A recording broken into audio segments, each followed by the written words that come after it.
Good morning, everybody. My name's Sandy Beach, and I'm an alcoholic. It's great to be here this morning. It's been a wonderful conference, very powerful speakers. I've taken a lot of wonderful strength, knowledge, and energy with me when I go back to Tampa. I always like to talk to those of you that may be new to AA and try and let you know that it's 100 times more than you think it is. In the beginning, it seems like, wow, I'm sober. This is really wonderful. But it just unfolds more and more every year. And it doesn't matter how long you've been sober, it's just beginning. We haven't arrived anywhere. It's just beginning. It's just there's so much more that's going to be available to us as we open more to the power of this program. I love to just be around the big book, you know. It's a very comforting thing.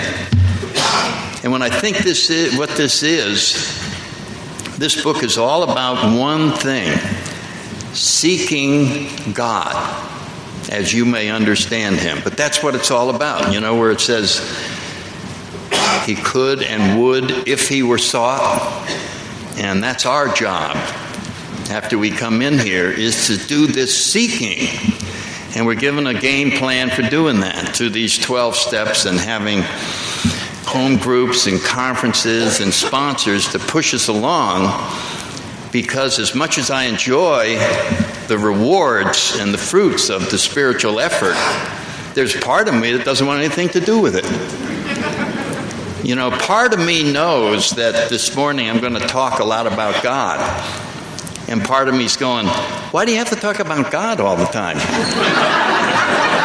Why don't you talk about me?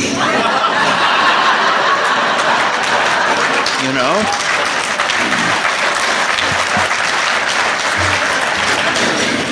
I'm tired of God getting the credit. God get the credit. God get this. This is a God-given program. This is God. This is God. You know, I'm important too.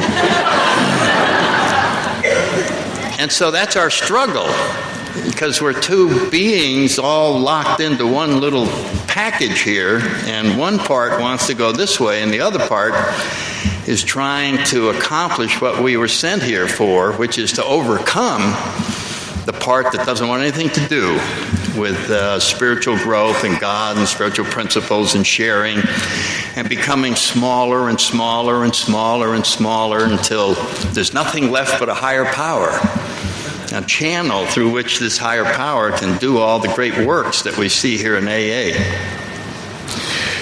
And I was thinking about some of the things that AA has given me. And when I think about, you know, single instances, well, I suppose one is I've had the same sponsor for 36 and a half years, which is a wonderful thing. And that's a wonderful gift, to have that same person who came to my house to get me. That was before the treatment centers and all that, and it would seem like sponsors back then were divinely appointed. You know what I mean? They came to your house and got you. And it must be so difficult now when you come in and you go, now go find a sponsor. It's like, that'd be like being sent out to go find a parent. You know what I mean? Well, how do I know this will be the one that'll really take care of me? And I sometimes think at the groups we ought to just put all the names in a hat. And then you say, oh, you need a sponsor? Well, we'll get the senior man here to reach in. Your sponsor is Joe. And it would look like it was divinely appointed. You follow what I'm saying?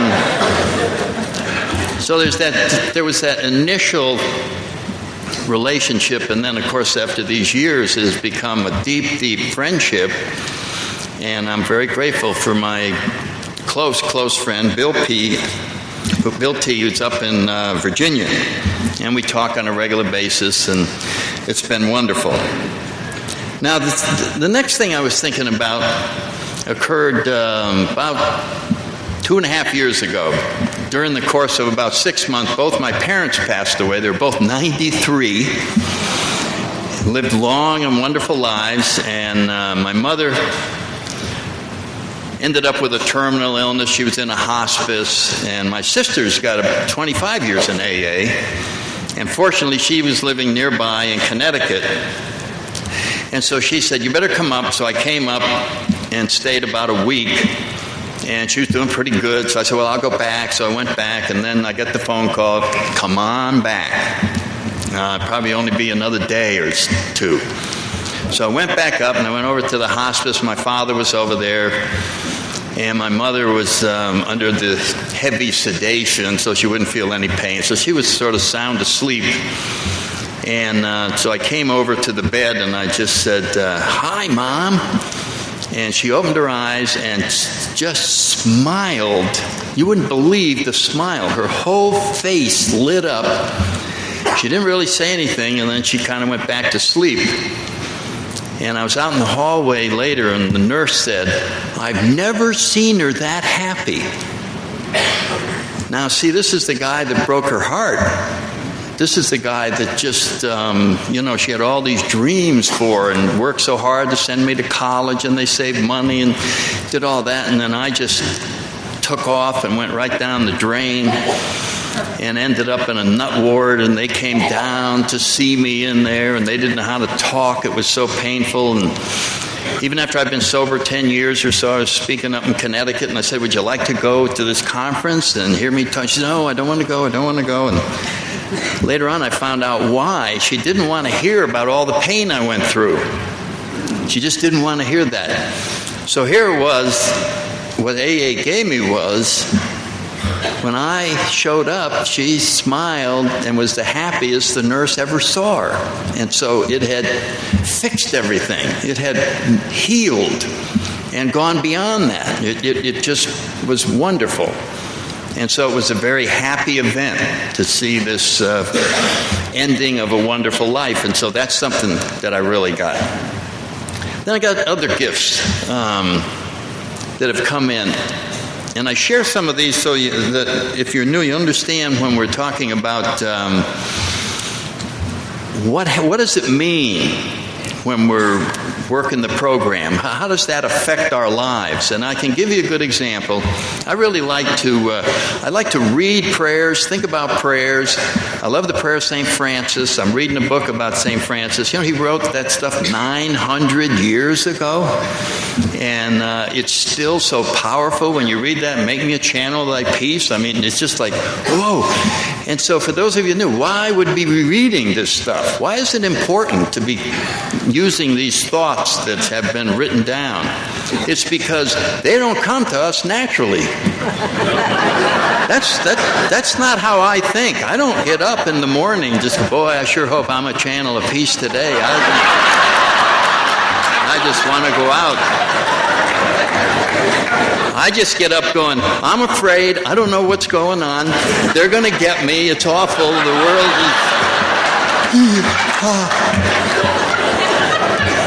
is... Don't get close to people. Don't trust anybody. Okay. Okay, so that's me. Okay. But then if I read some of these thoughts and ideas, they take me to a different place. And I'm up there and I'm going, make me a channel of thy peace, make me a channel of thy peace. And so there's some sort of a change taking place, but it's very slow and you can't feel it and it's not always there, but it becomes part of us. And I went to Las Vegas last weekend and spoke there, and then went to Laughlin and talked out there.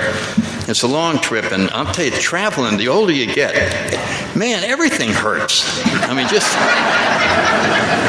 just leaning on my wrists hurt.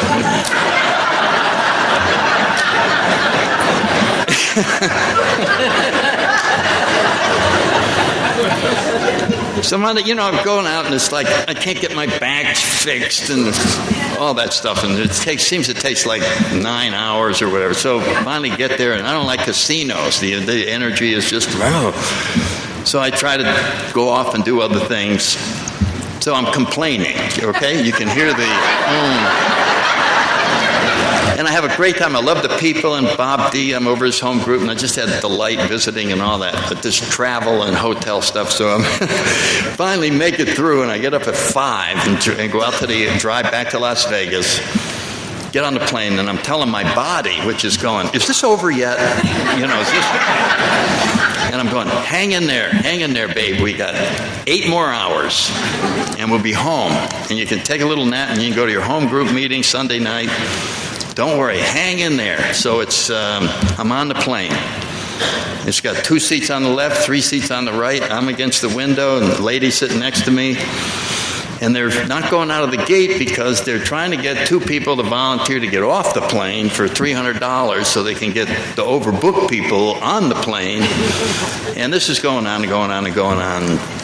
Fine, and I'm not paying attention, but I'm just sort of going, are we ready yet? And all of a sudden, there's a guy standing in the aisle who is 6'5", and he weighs 450 to 500 pounds if he weighs an ounce. And the stewardess is explaining to him that he's going to have to get in one of these 2 center seats. And he's looking over there, and he's embarrassed about the whole thing. And he's standing there, and he's not talking, but he's just going like this. And he started to grab his bag out of the overhead. I guess he was going to get off the plane. And the lady next to me jumps up and says, I'll take one of the middle seats. He can have my seat. So he came over and said, the only way you can sit down is to lift up the armrest. And as he got in, just sitting, he took up half of my seat. His knee was up against the tray table. And I couldn't adjust the seat because the arm is up here and you can't get the button. And I was like this. And I started planning what I was going to say to that lady when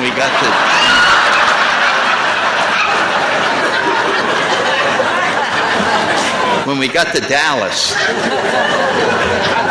Thanks a lot, you son. I mean, that's me, okay? That is me.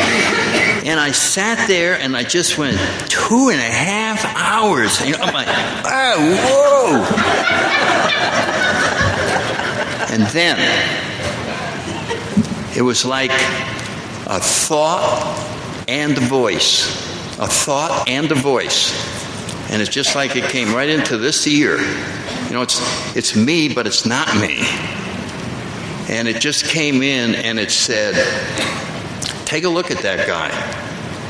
Do you see how embarrassed he is? Do you see that he won't even turn his head to look at you?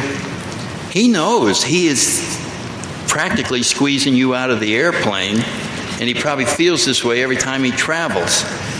I'll tell you what your job is. Your job is to make him feel comfortable. That's what your job is. I felt like I'd been let out of jail because I had just given me the assignment of 2.5 hours of resentment.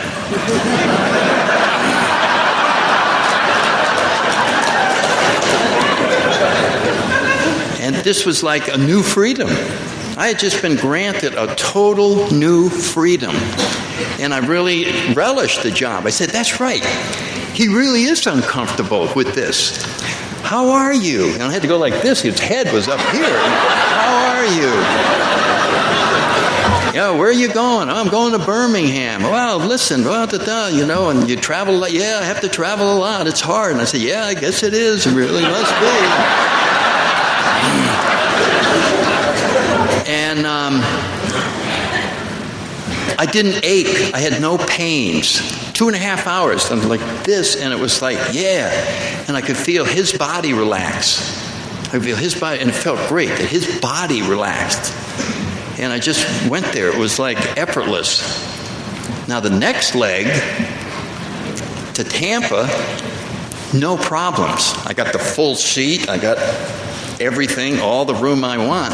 I had more aches and pains because now I was back to focusing on me. I had no one to help, and I was back, And so, where did that thought voice come from? Well, this is what sobriety is, as far as I'm concerned. We are just taking a series of actions, going down this spiritual path for no apparent reason.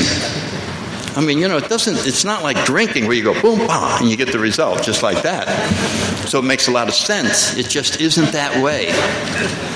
But when I look at what happens in this seeking, I was thinking about trying to look at the disease of alcoholism. As I think it may have been John this time. There's so many definitions that I'll try another one this morning just to fit what we're talking about this morning. And I'm thinking about the chapter of the agnostic, where and that's one of my favorite chapters. And when I first came in, I thought that I didn't read the book. I looked at the chapter heads because my sponsor wanted me to know about the book, and I'm going, this is ridiculous, And you remember in the beginning, what is this? I don't need a book. I need a loan. That's what I need. There's nothing in there about a loan. And I remember looking at that chapter of the agnostic, and I said, that'll probably be my chapter. I figured this was going to tell agnostics how to stay sober, like a separate program from all the rest of the spiritual nuts that were over here into God and steps and all that. And it was only later on that I read the chapter, and I realized it's what it said. It said, change your mind. Become a former agnostic. That's what it said. So anyway, in there, in the second paragraph, first paragraph, somewhere's in there, it says, if, when you honestly try, you find that you cannot stop entirely, and if, when you are drinking, you have little control over the amount that you consume, you may be an alcoholic. If that be the case, and here we come to the definition of alcoholism. If that be the case, you may be suffering from an illness that only a spiritual experience can conquer. Now, how's that for a definition? You may be suffering from an illness that only a spiritual experience can conquer. I mean, what is the illness? You know what I mean? I thought it had to do with drinking.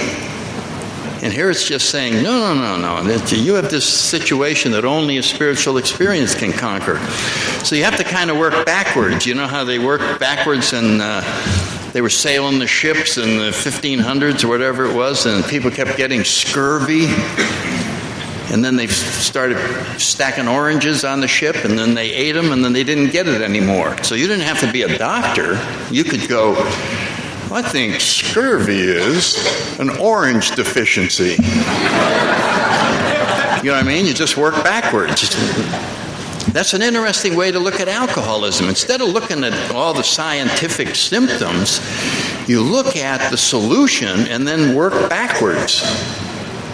If the solution is a spiritual experience, then what is the disease? Well, it must be the absence of a spiritual experience. It must be a lack of spirituality is the problem. And we try to fix it with alcohol, which is a spiritual solution of some sort, if you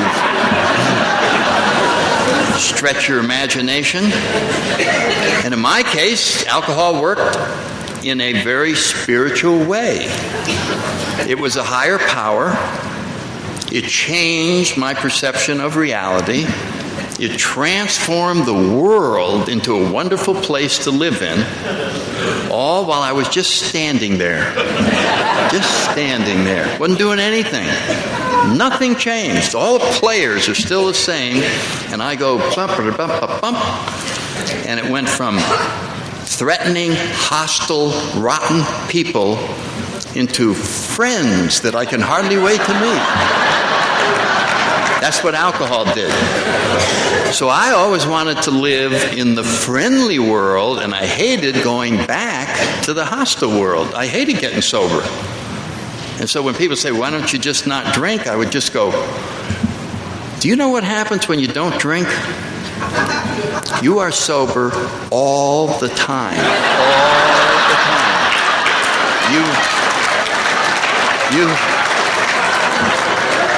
You never get a break, ever. You know, and just trying to stay sober like during the working hours. Okay, it's 4:30. Okay, I'll get busy, I'll stay, because 5 o'clock I can go get a drink and my body is telling me, get down, get go, you need it. So I'm going, okay, 4:30, okay, I'm going to get busy. I'll go get these files, I'll study this, take my mind off of that. I work and work and work and work. I look up, it's 4:31.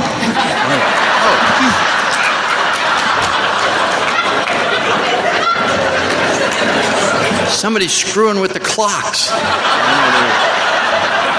They're making time stop. When am I going to get there? When am I going to get there? When am I going to get there? Finally, it's 5 o'clock. I go into the bar, and you remember how we were? We just went in. Rushing. And the bartender comes over and says, yes, sir. And I go ahead and wait on them. I'm not in a hurry. Because I didn't want it to appear that I was eager, that I needed this alcohol, and my body inside is going, what are you doing up there? What? We had an emergency down here. You're going to, And then finally we poured it in, and 15 minutes later I'm going to myself, what was it I was so upset about when I came in here? There's nothing wrong now. Now I'm complete. I'm happy, joyous, and free. I'm in the center of love of the entire universe. This is awesome. So that's what drinking was. And in a way, that's what the spiritual path is about, except it's not a chemical one. It is taking certain actions that will produce the power to see the world as it really is. And that's what Chuck Chamberlain, just loved Chuck. I was such a privilege to know him, and I went to his house and sat in his chair and looked out over the Pacific Ocean. And those of you, if you haven't listened to his tapes, you ought to get some of Chuck's, and really he's a wonderful, just a powerful teacher. We got some great teachers in AA, and my sponsor was one, and Chuck was certainly one. And he said that getting sober was like getting a new pair of glasses. And when you picked them up and put them on and took another look, you just loved what you saw. Man, look at this world. I'm so glad I live in it. But it takes power to hold that vision. So we have to constantly work on establishing and maintaining contact with the power to see that world. Because as soon as we let up on our spiritual activities, the power shuts off and we start seeing the threatening world again. And that's why daily practices are so important, and meetings and calling and reading. Put the power, the spiritual power in, so that when we look around, we see the world that we like. I like to think of sobriety as the power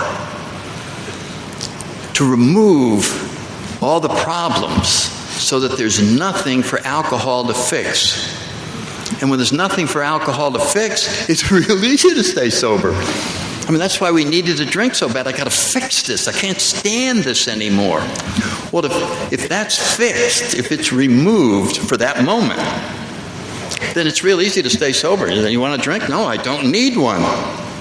I'm perfectly fine just the way it is. And that's just a wonderful thing. So anyway, one of the things that Chuck said that I find things that I read. I'm going to share a few of them this morning. The first time you hear them, you just go, I think that's a little too extreme. I think that's a little extreme. And Chuck would say, everybody's running around thinking that it's their job to take care of themselves. Because if I don't take care of myself, who will? Even the old saying, God takes care of those who takes care of themselves. And I heard an Al-Anon lady one time say, that's not it. God takes care of those that ask. That's who God takes care of. But Chuck goes even further. He said, it's not even your job to take care of yourself. That's God's job. Your job is to do His work. That's your job. Just do His stuff, and you'll be taken care of. And so I was going, well, I've certainly seen that. I was thinking, like that airplane incident. All of a sudden, I was doing His work, And he took care of me fine. I had no aches or pains, didn't have anything. And I've had this in terms of finances and all kinds of stuff. I was staying active, doing this and that, and all of a sudden, an event would happen, and I would be taken care of. And I was thinking about Bill Wilson. You could look at this and go, geez, look at Bill. Here he is. He was really doing the work. I mean, man, he was just committed to this. And struggling, trying. Of course, he had all these crazy ideas about how to make AA go, and he was going to get paid missionaries and raise millions and millions of dollars and start hospitals and all that kind of stuff. And none of it would work. He couldn't get any money at all. It's just broke. I mean, you talk about broke. It's you ought to read, if you're new and you think you're broke, read about Bill. I mean, there he is. So he's writing the big book. They're in the drafts, the final drafts. And they get evicted from their house in Brooklyn. They're out in the street, and they can't afford to put the furniture in storage, and they got no place to stay. And you would say, well, he's been doing God's work all along. I don't see God taking care of him. What's this deal? Well, what happens next? The AA community goes, we got to keep him going. He's essential to keeping this whole thing going. So let's pass the hat. And we'll come up with a weekly amount of money for him and Lois. And we'll get him an old beat-up car. And we got a cabin over here that he can stay in for a couple of months. Then he can stay at Joe's house, Harry's house, Frank's house. We got it all planned for him. Well, there it was. He just kept plowing ahead with the mission at hand and was totally taken care of. And then, of course, in the later years, when the big book started selling and AA started becoming financially independent, then he wasn't even concerned with money anymore. It wasn't part of his thing, and there was plenty of it. And it was very comfortable, but it wasn't an essential part of his life because he had gone beyond that. And so Chuck is saying, it's God's job to take care of me and my job to do his work. And I found that, I don't know about you, and I said, that's great.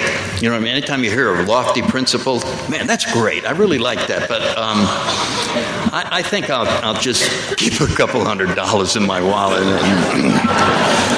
And I think I'll, have to set aside something over here, and I think that I won't worry as much as I used to worry about financial security.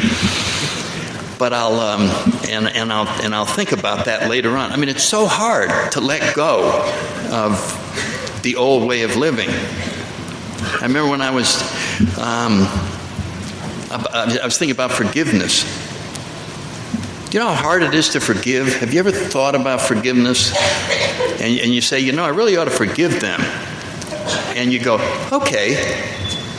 And you do. But it isn't gone. You know what I mean? In your mind, you go, Jane, you're forgiven for leaving me for another guy with all the kids. You're totally forgiven. But down in here, it's like, you rotten son of a gun, I can't believe what you did. And I say, yeah, but she's forgiven. It's over. She's forgiven. So we've said forgiveness, but it hasn't happened yet. And I remember the first time I read about forgiveness growing up, I was in the church. I was brought up in the Catholic Church, and I'm reading about my hero at the time. It's Jesus. I'm going, man, look at this. He's walking on the water. I thought that was great. I'm just going, look at that. Is that cool? Then he changed water into wine. I went, yes. Yes. My kind of guy. I'm with this man. I'm going all the way. And then people are sick, and he just goes, whoo, and they're well. And I'm just going, I'm going to model my life after him.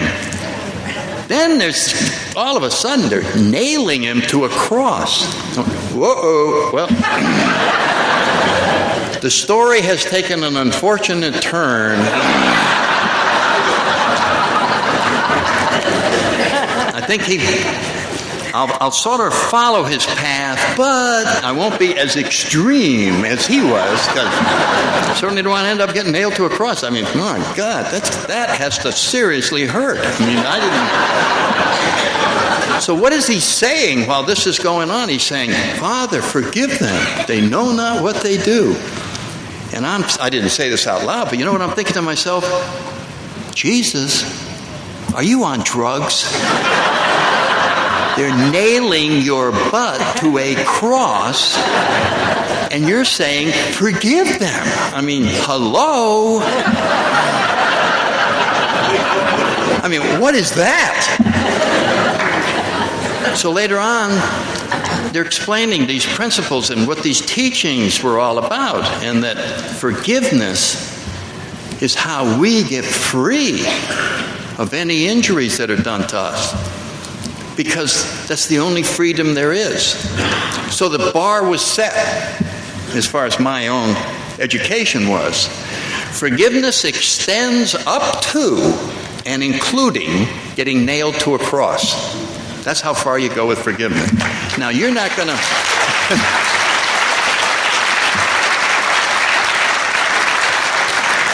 You're not going to believe this, but all through my life, I kept having stuff happen to me that was worse than getting nailed to a cross.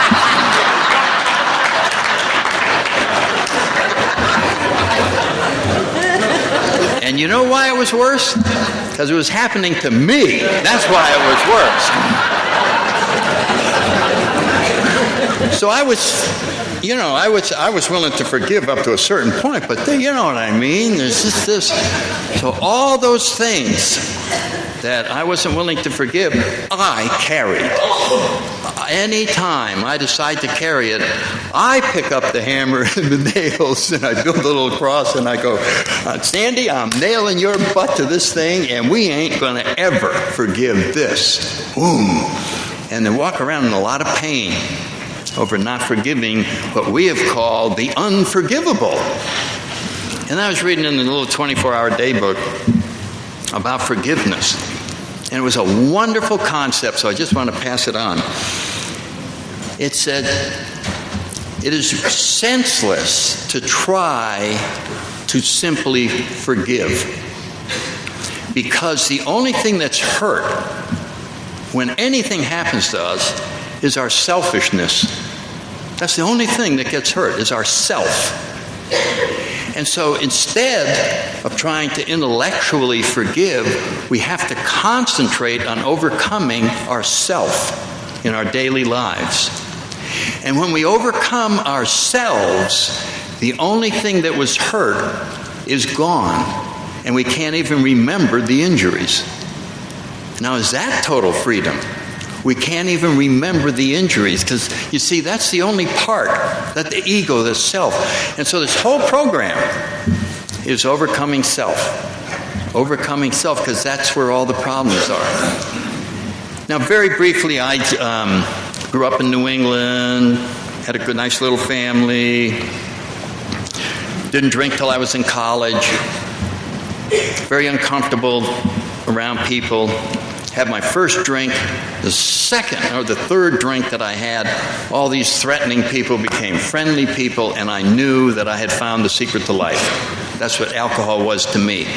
It was the path that I had chosen to follow. I had no idea that that's what I had decided, but that's what alcohol was. It was my true friend. Alcohol set me free. Up until then, fear had me trapped in there. Insecurity had me. I couldn't turn on the creative part of me. I would meet people and hi, and I'd be thinking of leaving. I mean, I just wasn't spontaneous. I couldn't be me. And as soon as I drank that alcohol, it was like there.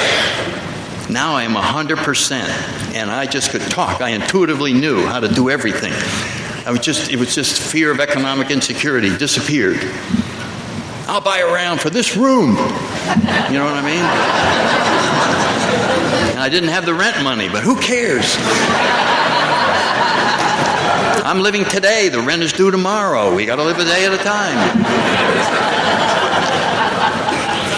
So alcohol was my power to get through life. It was my secret answer to everything, and I just made it the centerpiece. I didn't know I was deciding this, but that's what I decided. And I managed to graduate from the university up in New Haven. The Korean War was just ending, but the draft was still on, so I joined the Marine Corps. And all I can tell you about that was I was amazed how intense they were. It was like,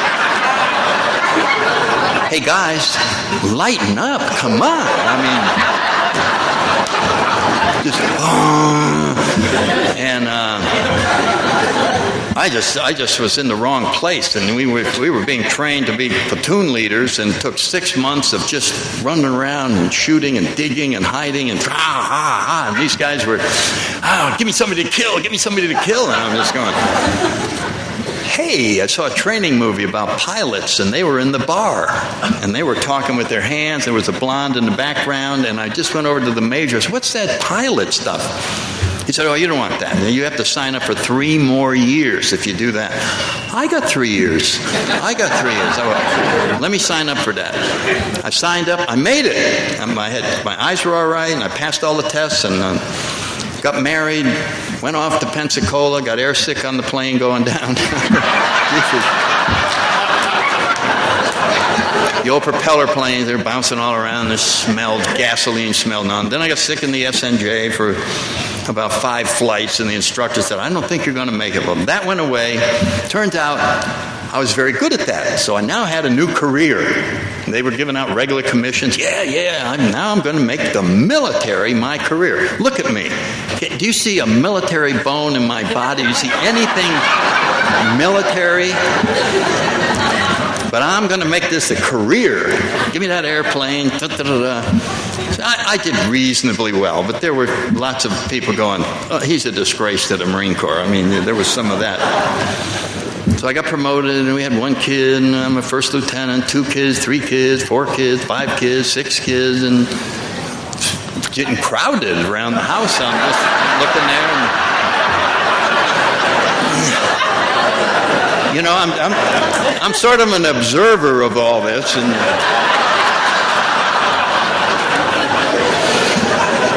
I'm out with the boys at night, we're partying, and it was just a crazy time. I got promoted to captain, and now I'm back from overseas, and I'm in a photo squadron at Cherry Point when the Cuban Missile Crisis was going on, and we're and I am starting to experience withdrawal symptoms in the planes, and I'm having these attacks, and I'm starting to distrust the pilot of the plane I'm in, which is me. I'm just going, this guy is dangerous to be with. It's just like, I don't want to be in here, and I'm very apprehensive, and had some close calls. Didn't have any accidents, but it went on for a number of months, and finally I went to the doctor, and I said, I think I'm having some problems in flying. What's happening? Well, I'm losing vision. I feel like I'm going to pass out. Can't see the instruments. I'm getting forgetful. Whoa, we're going to send you down. Very briefly, I was down for 2 weeks to see what caused this, and they had no diagnosis of alcoholism in the Navy at that time. You had to be something else. So I went through all these tests, and all they had to go on was I had high blood pressure, my hands just trembled all the time, and I was just clammy sweat, my eyes were bloodshot, very confused. I wasn't sure where I was, and I reeked of alcohol all the time. It was just all the time. And so they finally they couldn't find anything physically wrong. They had me strapped in a chair and an old AD with wires sticking out of everywhere, and they're flying loops, and oh, no, that's not it. And they're just going through, and finally they said, well, we think it's psychiatric, so we'll let the psychiatrist decide. And I was written up with childhood fear of flying. Never should have been a pilot in the first place, and these last 12 years of flying were just like a fluke. And so That was my total identity. That's who I was. You know what I meant? And now I'm not me anymore. And I'm back up the Cherry Point, and I'm heartbroken. I'm crushed, but I couldn't fight it. I had no backbone there was nothing left to contest this. So I waited for 3 months for Headquarters Marine Corps to decide, what are we going to make? You have to give this guy a new specialty. He's no longer a fighter pilot. So I came back and I got orders to become an air traffic controller. And I went off to air traffic control school, made it through the school, which is a very hard school, and I spent my last year drinking over in Japan in charge of an air traffic control unit. And fortunately, the senior enlisted men sized me up in 1 minute when I checked in. Welcome aboard, Captain. Glad to have you. We had tents and all this. And here's a little place for you, nice little captain's chair to sit in, ride our bikes to work, that kind of environment. And we'd do this, we'd do that. And Captain, don't go near the radar. Meaning, don't you control anything. You just survive and we'll cover for you. And that's what I did. I just drank around the clock. I lost 50 pounds. I had malnutrition. I stopped drinking with my buddies, and everybody was partying, and I would just be in the Quonset hut. I had vodka, juice, grain alcohol. A guy had brought 5 gallons of grain alcohol over from where they make special weapons. I would sip on that when I was out of vodka, and during the year I sipped the whole 5 gallons just as extra. You know what I mean? Oh, I'm out of vodka. I'll go take a little of the grain alcohol. So, it's just like, ooh. And I was just trying to survive. I was just right on the edge of mentally the whole thing. And when I was sent back to Quantico to attend a career school, I had a grand mal seizure in the school, bit my tongue, took me off to the hospital. They still don't know what's wrong. What caused the seizure? This guy is studying too hard. What is wrong with him? And at about 5 days, and then I went into DTs. And it was just the classic old-fashioned, huge DTs. The CIA had come into my room. They were going to arrest me as a spy. I was taking these mental tests. They kept giving me these tests and moving walls, and then I'd be wrong. And so, what's out in the hallway? And so, well, it's the corpsman, this and that, and then opened the door. It was a photo lab. And I'm going, you're trying to drive me crazy. And I'm writing all this stuff down, and it was terrifying. And then, let me try again. I'm going to remember the photo lab. All right, if you can remember the photo lab, we're going to let you out of here. We're going to declare you're sane. Okay, 3 dryers, the big enlargers. See, I was in a photo squadron. That's where that came from. So I went back in the bed and I memorized. And 5 minutes later, the 5 doctors came in. Well, what's on the other side of the door? It's a photo lab. There's 3 dryers, enlargers, the processor. And they all looked at each other and they just went, oh. And I said, what the hell's that? I yanked the door open. I ran right out onto a flight line. Planes are taxiing in the tower and it's all that. And I just screamed and was freaked out. And so they put me in a straitjacket and just put me in the nut ward and locked me up for 6 months. And that was how they were treated.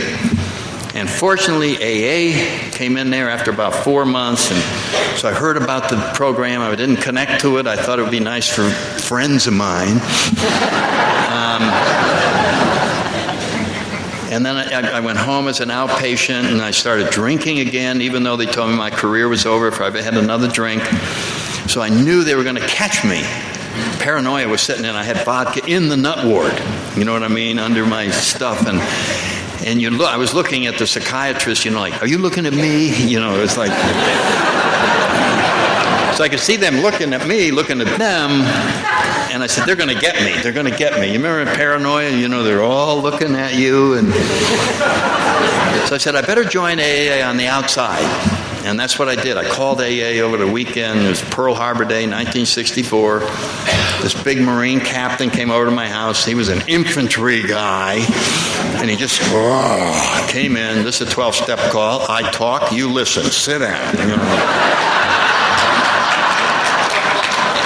He didn't ask me anything. He asked my family. What kind of a father? A terrible father, rotten, all the kids. And what kind of a husband? Worst husband in the world. I'm going to get rid of him.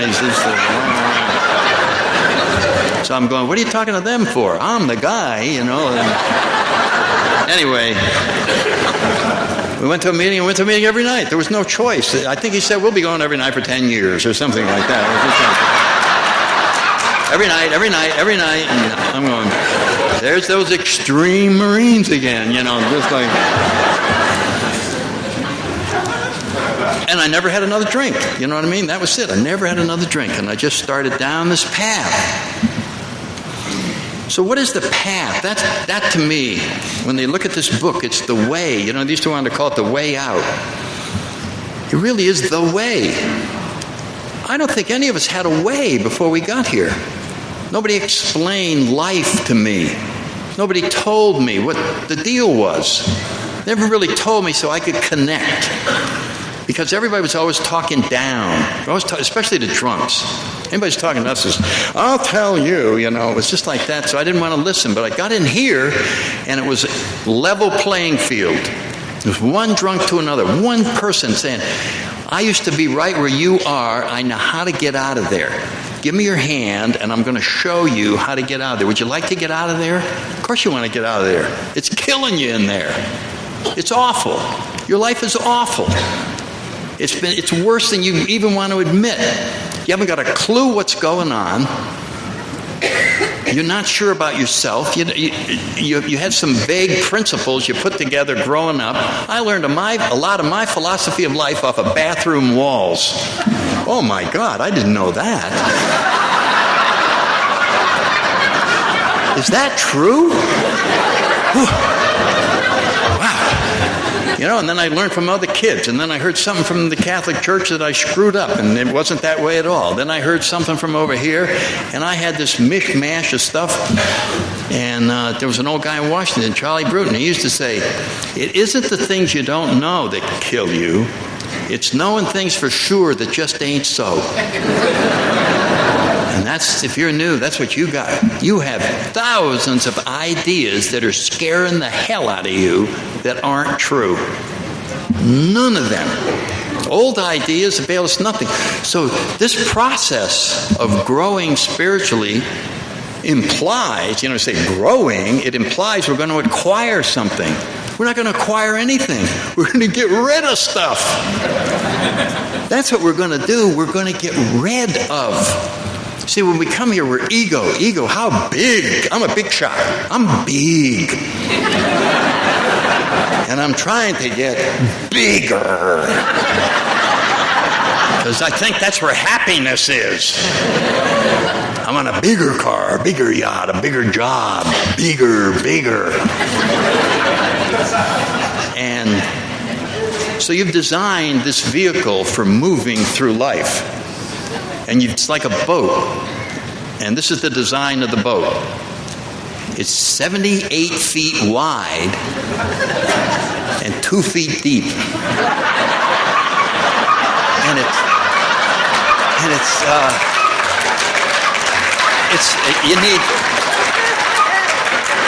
you need 78 Mercury outboards to do 5 knots.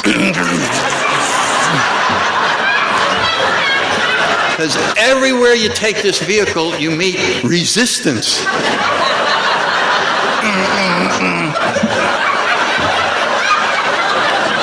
Especially from other people with 78-foot boats.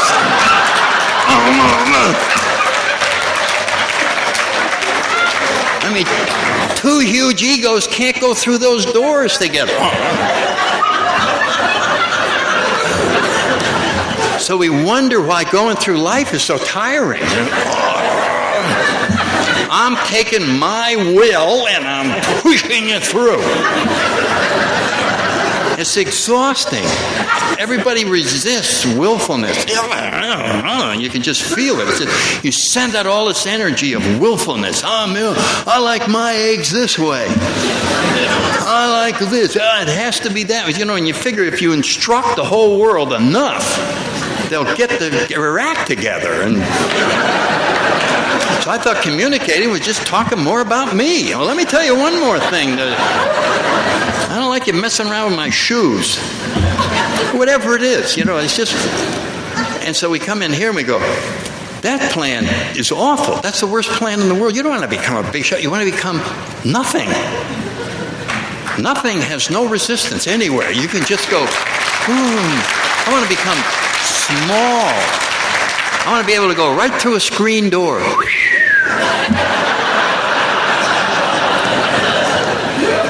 Of myself, I'm nothing. The higher power does all the work. He's the man. He's the man. So now, I'm a nothing, but I have unlimited power.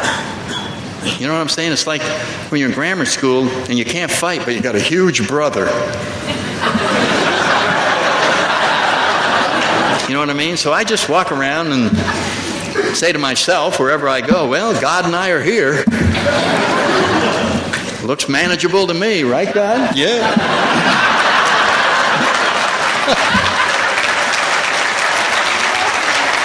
He said, yeah, just keep going. Okay. And since I learned from this program, only one problem that human beings have. Gets them in all the pain there is. Only one problem that we have. It comes in many forms, sex and money and health and all that. But it's really just one problem. It's not getting your way. That's the problem. Not getting my way. So how do you resolve that? Before we got to AA, we go around trying to teach people how to let us have our way. Because that's the only thing that our intellect tells us. The only way you're going to be happy is if you get your way. And people are constantly frustrating me from being happy. Because I can't get my way. And our way, even if we got it, wouldn't make us happy. Some people who are successful in overpowering the entire world and get everything that they want, find out it doesn't work. God, 10 yachts doesn't work. It must be 12. There's something missing. So what is the deal? And the program says, there's a flip side to that. Instead of getting your way, don't have a way. Then nothing can ever go against your way. Don't have a way. Well, who will I be? The hole in the donut? Like out of the 12 and 12? I'll be nothing. Yay! I'll be nothing. Well, what do I want to be nothing for? Because you're not supposed to be anything. You're supposed to become an instrument. The highest pay grade we have in Alcoholics Anonymous is servant. We start out as self-centered jerk.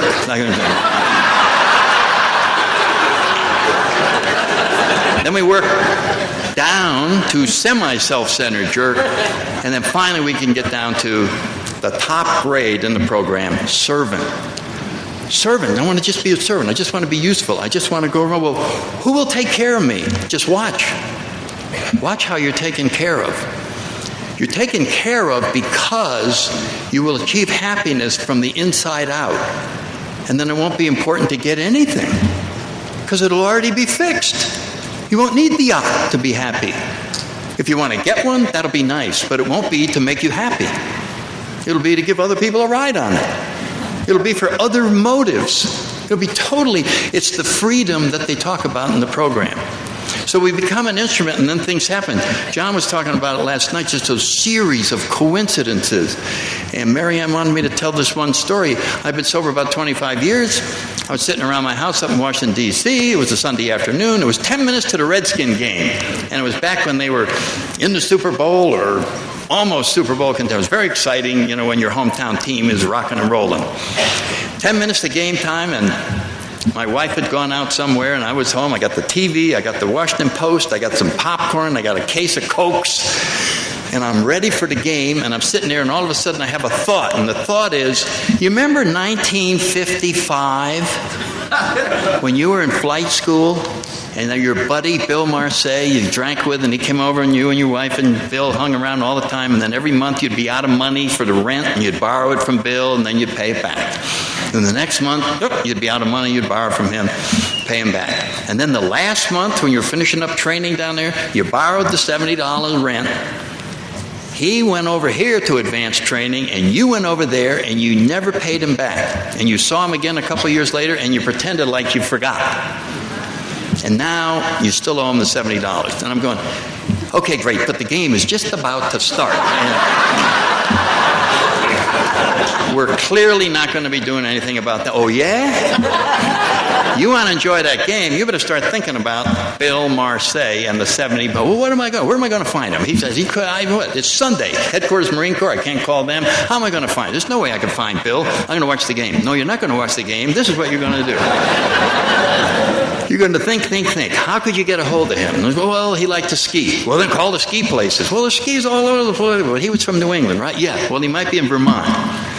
You know, this is bugging me. It is game time. Here's the deal. I'll make a deal with you. This is me and my conscience. Back and forth. I said, I will call information in Vermont. I'll ask if there's a William P. Marseille III. When she says no, I'm watching the game. I call up the operator, got a William P. Marseille. Oh, you do?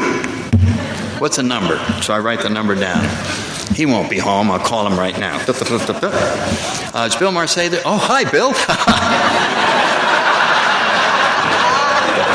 It's Sandy Beach. Sandy Beach, how are you? Oh, my God. So we have this great reunion. He's running a gift shop at a ski resort. And I go, Bill, I got to explain something to you in a hurry. The game is getting ready to start. And I got to get something off my chest. I said, I joined AA. He said, you joined AA? He said, yeah, you were a pretty bad drinker. And I said, yeah, I was a pretty bad drinker. I said, I ended up in the nowhere. I can't go through the whole thing, but I'll tell you, it's been 25 years or whatever it was. And I said, it's unbelievable. I am so happy. Someday I'll tell you all about it. It's just the most amazing thing in the world. I borrowed the money. I got to send you $70. We'll make it $150 with interest. What's your address? Oh, no, you don't have to send. I said, I have to send it. I want to watch this game. I write the check and I get the address, send it off, and I watch the game. Now I have peace of mind. It was a great game, and I'm having a good time. And geez, about a month later, I get a box from this gift shop. Must have had $300 worth of stuff in it. Wind chimes and all that, and a little note, thank you, and all that, and hope to see you. And then he called about 6 months later, and he said they're moving to North Carolina, gave me a phone number, let's get together. Nothing happened. I don't do anything, and 10, 12 years go by, and I'm speaking in North Carolina. And I get through the talk, and I'm standing in line, people are coming up, and lady comes up and says, my name is Kathy Marseille. You don't know me. And I said, no, it's such an unusual last name. I go, Bill Marseille's wife? And she said, no, I'm his widow. I said, oh, my God. So sorry. What happened? Well, he died of a heart attack about 6 months ago. And then I'm looking and I'm going, what is she doing here? And I said, what's the deal? And she said, right after you called, he was so excited about what you told him about AA, he joined. And he had 5 years sobriety when he passed away. And so, what was going on? I'll tell you what was going on. Some sort of energy had to occur to 12-step him. And so this is how it was done. It was interrupted my football game. In order to get the message to him. And I was just an unwilling instrument. I don't want to call. But I did. And so let me close. We're at the end of the time. I want to say one last thing to those of you that are new.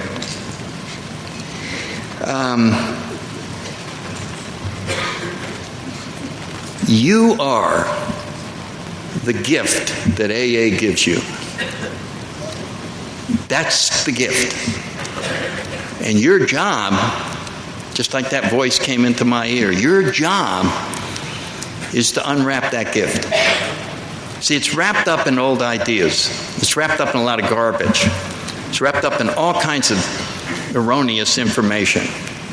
The truth about you is going to blow your mind. The truth about you as a human being is so awesome, it's going to take the rest of your life to unfold. It's the story of the century. Each one of us, this is the epic journey. Up till now, it was the minor leagues. All that stuff, fighter pilot, it was a joke. Compared to the spiritual program.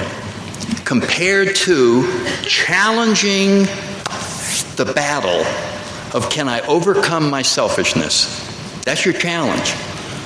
And as you take these steps and you find one more thing to get rid of, as Chuck said, uncover, discover, and discard one more thing that I'm wrong about, one more thing to throw over the side, one more thing that's causing resistance between me and the rest of the world.